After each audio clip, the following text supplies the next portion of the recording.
vous informe sur Europe 1. 3 surveillants agressés à Vendin-le-Viel jeudi dernier, 7 au tapis. C'est confirmé à Mont-de-Marsan hier. Une surveillante frappée tout à l'heure à Tarascon. Et à chaque fois, les détenus incriminés ont en commun d'être des djihadistes, des terroristes condamnés ou des prisonniers de droit commun radicalisés. Voilà pourquoi nous avons décidé d'en faire ce soir notre fait du jour. Faut-il prendre des mesures spéciales, ouvrir des centres réservés aux islamistes violents? Comment détecter aussi ces détenus particulièrement dangereux? On va en parler avec Emmanuel Bodin. Bonsoir à vous. Bonsoir. Vous êtes le secrétaire général de FO Pénitentiaire et en ligne avec nous depuis Montpellier avec Karim Mokhtari. Bonjour à vous. Bonsoir. Vous êtes un ancien détenu engagé dans la lutte contre la radicalisation en prison. On a été très frappé par le témoignage de détresse de ce gardien de Fresnes, d'abord, rencontré par Djian Bergaoui. À Fresnes, c'est une agression quasiment quotidienne. Donc ça peut aller de la simple bousculade au crachat, au bol d'urine ou d'excréments en plein visage, au coup de poing, les armes artisanales. Ce qui s'est passé à Vendin, ça s'est passé à Oni, ça peut très bien se passer à Fresnes. Donc on ne va pas attendre qu'il y ait quelqu'un qui soit sur le carreau pour réagir. D'abord Emmanuel Bodin, vous qui donc êtes le secrétaire général de FO Pénitentiaire, ces détenus radicalisés, est-ce que les gardiens les craignent particulièrement ? Les repèrent et les craignent? Ils sont repérés puisqu'ils sont notés. On a une fiche où on les a notés comme tels. On s'en méfie, oui. Après, on n'a pas que des détenus radicalisés qui sont violents. La violence, elle a augmenté, elle a explosé. Et donc voilà. Mais effectivement, on a une surveillance toute particulière, surtout quand ils sont condamnés pour actes de terrorisme. Les 3 faits qu'on signale, Vendin-le-Vieil, Mont-de-Marsan, Tarascon, se ressemblent par leurs auteurs ? Se ressemble. Alors celui de Vendin, lui, était dans une peine de 18 ans, vraiment un terroriste condamné. Les autres sont, eux, pas des terroristes, hein. Ils sont des condamnés de droit commun qui se sont radicalisés en prison. Donc bon, voilà, mais la violence, elle se ressemble, hein. La collègue a pris à Tarascon un violent coup de poing à l'œil, 10 jours d'ITT, et hier à Mont-de-Marsan, c'est 7 collègues sur le tapis, 4 gravement blessés, puisqu'une main cassée n'est cassée qu'autant foncée. Donc voilà, la violence, elle est terrible. Et effectivement, avec le peu de moyens qu'on a pour s'en préserver, il n'est pas étonnant que les agents soient autant blessés. On n'a pas les moyens de les surveiller tous, en particulier quand ils se mélangent, c'est-à-dire les droits communs et ceux droits communs radicalisés ou djihadistes ou encore terroristes condamnés que l'on retrouve dans les prisons françaises. C'est ce que raconte un gardien de la prison de Fleury-Mérogis. Concrètement, sur la maison d'arrêt de Fleury-Mérogis, c'est un surveillant qui va gérer 90 détenus. À cela, vous allez rajouter la problématique des terroristes islamistes. Sur le concret, sur le terrain, même si vous avez des outils qui commencent à apparaître, la majorité de ces personnes détenues-là se retrouvent au plein milieu de la coursive parmi les autres détenus. Donc ce qu'on va demander à un personnel pénitentiaire, finalement, c'est quoi? C'est d'aller observer, d'avoir une attention particulière à cette personne-là, alors qu'il en a encore 89 autres à gérer. Vous pensez bien que sur le moyen humain, c'est strictement impossible. Ils n'ont pas de traitement spécifique, Emmanuel Bodin? Non, ils sont... Vous dites c'est signalé, on a une petite note. On les a éparpillés un peu partout. Donc la problématique, c'est que ça a contaminé les autres. En fait, il faut savoir qu'il y a des phénomènes comme il y a du trafic, du racket et qu'on n'arrive pas à assurer la sécurité des détenus, ils vont aller adhérer à un groupe, le groupe le plus fort qui va pouvoir les protéger. Le protège. C'est l'histoire du prophète de Jacques Audiard, en fait. Voilà, vous avez tout dit. C'est exactement ça. C'est ça. Ouais. On dit que l'administration pénitentiaire a renforcé son service de renseignement. On ignorait qu'elle avait un service de renseignement. 300 agents pour surveiller particulièrement les 500 détenus condamnés pour terrorisme en France. Ça se traduit comment ? C'est un leurre, c'est de la com, c'est pour dire qu'on a essayé de faire quelque chose, mais sur le terrain ça fonctionne pas.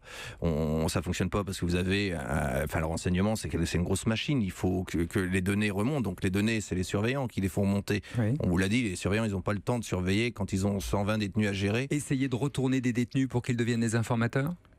Alors ça, c'est pas encore la pratique chez nous, hein, ça n'existe pas. Après, effectivement, on peut avoir des informations par les détenus, mais c'est vieux comme pour les trafics. Ça se fait dans les prisons, mais pas que pour... oui, ça peut... Mais non, le renseignement, il est à ses débuts. Nous, on a milité pour avoir un vrai renseignement, mais aujourd'hui, on est loin du compte. On a un agent, vous prenez Fleury, il est tout seul pour une maison d'arrêt comme Fleury. Enfin, c'est simplement de la poudre aux yeux, quoi. Karim Mokhtari, bonsoir à vous encore une fois.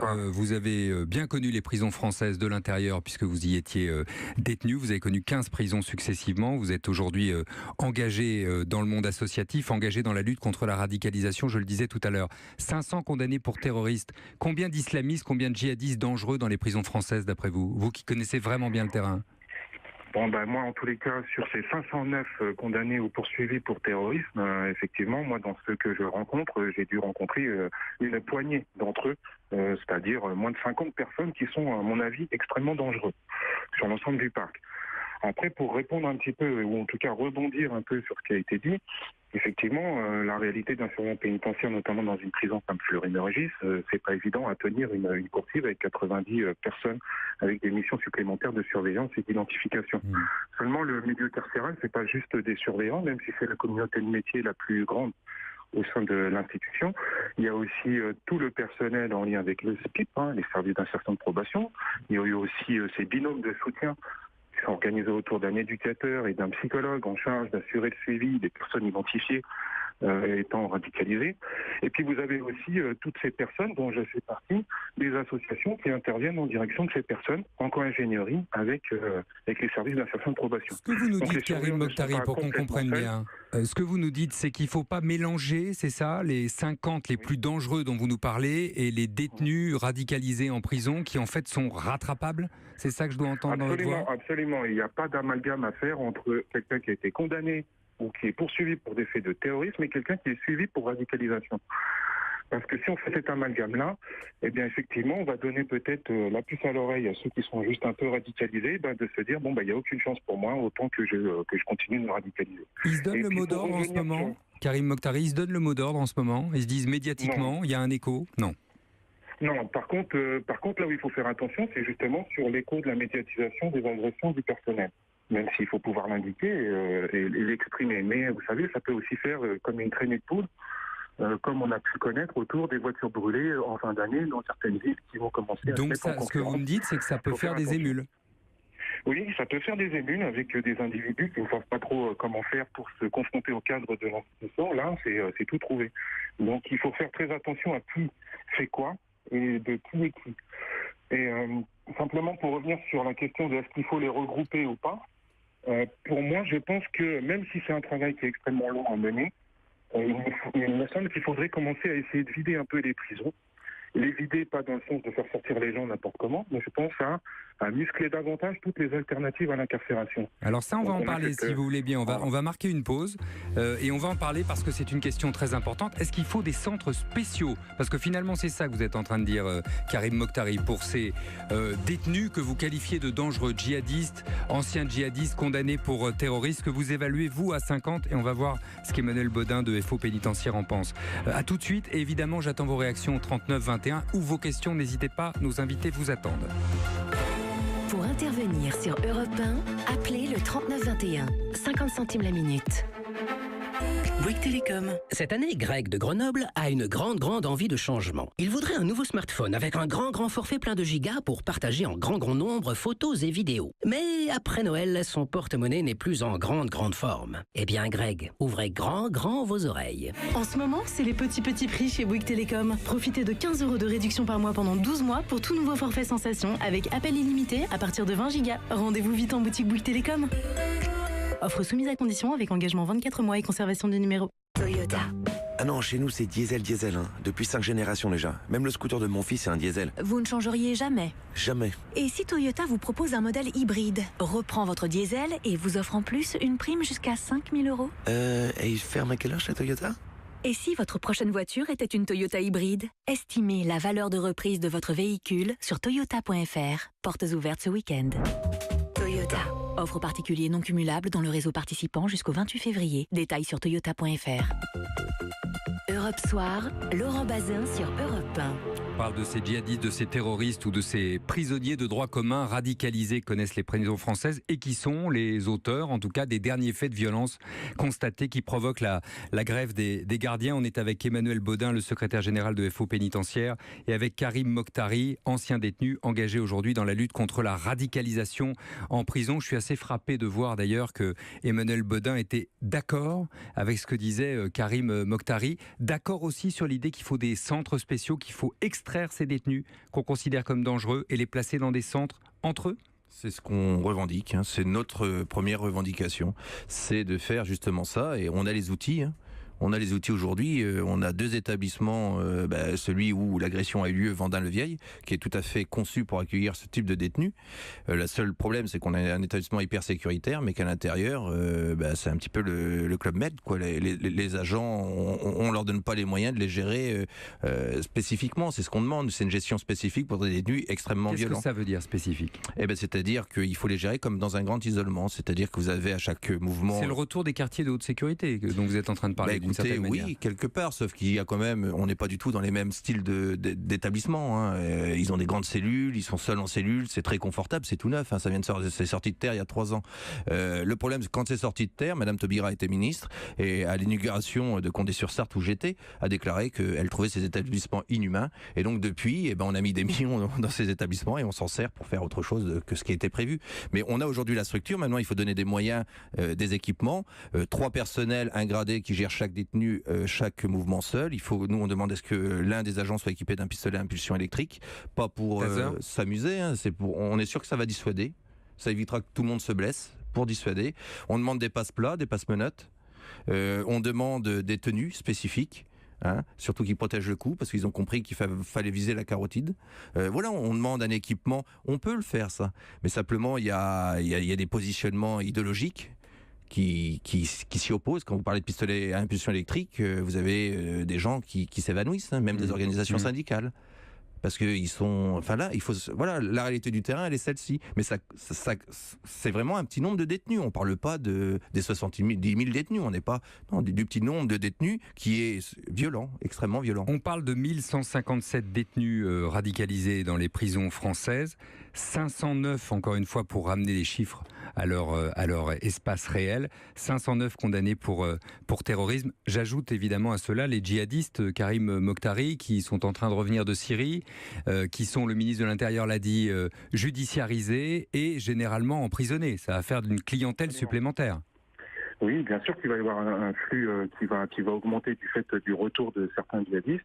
Et il va falloir que l'administration pénitentiaire absorbe ce nouveau chiffre, à la fois aussi avec le niveau de dangerosité qui va avec.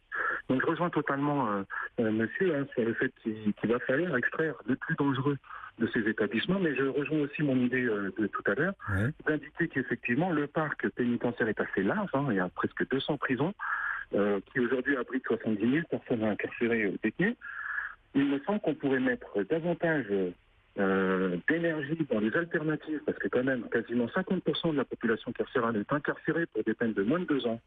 Donc ça veut donc dire qu'on peut peut-être faire autrement que de les enfermer et prendre la place et assurer finalement la surpopulation pénale qui du coup entrave l'action du personnel pénitentiaire. Donc, hors les murs pour ceux que vous considérez comme ne pas dangereux, qui sont des courtes peines, pour renforcer la sécurité des peines dures. Vous êtes d'accord avec ça ? Alors, on est d'accord sur les aménagements de peine, un certain nombre de FO pénitentiaire. Voilà, c'est l'électronique, etc. La problématique, il faut rappeler quand même les chiffres. Aujourd'hui, d'ailleurs, on s'accorde sur le chiffre de 60 000 peines non exécutées. Oui. Donc, déjà, si on aménage ces 60 000 peines, déjà que ça va être très compliqué, et ça va pas vider d'un iota nos prisons. Donc, la problématique, et puis quand vous parlez des bracelets électroniques, j'entends le débat des bracelets électroniques, il faut savoir que les détenus refusent. Beaucoup. Ils veulent pas du bracelet. Ils veulent pas parce que c'est plus contraignant. C'est plus contraignant et ça allonge sa peine. Donc, ils préfèrent purger sa peine, sortir et être tranquille que d'avoir un bracelet. Donc, c'est très très compliqué. Après, effectivement, mais il faut construire des prisons. Il faut que les maisons d'arrêt, les détenus soient seuls en cellule. C'est 3 dans une cellule. Enfin, il faut savoir aussi qu'il existe encore des dortoirs en France. C'est-à-dire que vous avez 7 détenus dans une cellule. Donc il faut rénover ce parc. L'effet contagion dont vous parliez tout à l'heure est total. Hein, en parlant de radicalisation. Celui qui, il n'a pas le choix. Hein. Et alors, pour rebondir, vous mettez un téléphone, c'est bien gentil de vouloir, moi je suis pas contre, mettez un téléphone fixe, en cellule. Ils sont 7 dans la cellule ou 3. Je peux vous assurer qu'il va y avoir des soucis. C'est compliqué. Karim Mokhtari, est-ce qu'il y a un sujet avec l'islam comme il est organisé en prison ? C'est-à-dire, pour parler clair, est-ce qu'il y a suffisamment d'aumôniers islamiques ? Il me semble quand même que l'effectif des aumôniers musulmans en prison a été augmenté. Donc aujourd'hui, il me semble que tout le monde peut avoir accès au culte musulman dans la prison. Maintenant, comme l'indiquait monsieur, mettre un téléphone dans une cellule, bien sûr que ça va poser des difficultés, de la même manière que lorsque l'on a installé des télés ou des frigos. Donc c'est des choses qu'il va falloir travailler pour faire en sorte qu'on puisse avoir l'adhésion des personnes. Donc Pour moi, juste isoler les personnes même les plus dangereuses, si on les isole seulement, on ne résoudra rien. De la même manière que lorsque l'on enferme seulement un individu incarcéré de droit commun, et si on fait que de l'enfermer, qu'on ne travaille pas autour de la prise de conscience de l'acte qu'il a posé et de lui donner les moyens de ne pas récidiver, alors on va fabriquer quelque part, je suis désolé du terme, on va peut-être fabriquer un peu plus la récidive. Donc il me semble qu'il faudrait qu'on favorise davantage la réinsertion, la prise de conscience et le travail pluridisciplinaire à l'intérieur de l'institution. En tout cas, le moins qu'on puisse dire, c'est que l'un comme l'autre n'avait pas manié la langue de bois ce soir pour dire le problème tel qu'il était, même si les solutions ne sont pas forcément les mêmes jusqu'au bout. Merci beaucoup Karim Mokhtari d'avoir été avec nous depuis Montpellier dans des conditions d'écoute qui étaient peut-être un peu difficiles pour les auditeurs. Je m'en excuse, mais c'était passionnant, je crois, et intéressant de s'accrocher. Merci également à Emmanuel Bodin, le secrétaire général de FO Pénitentiaire, d'être venu jusqu'à nous.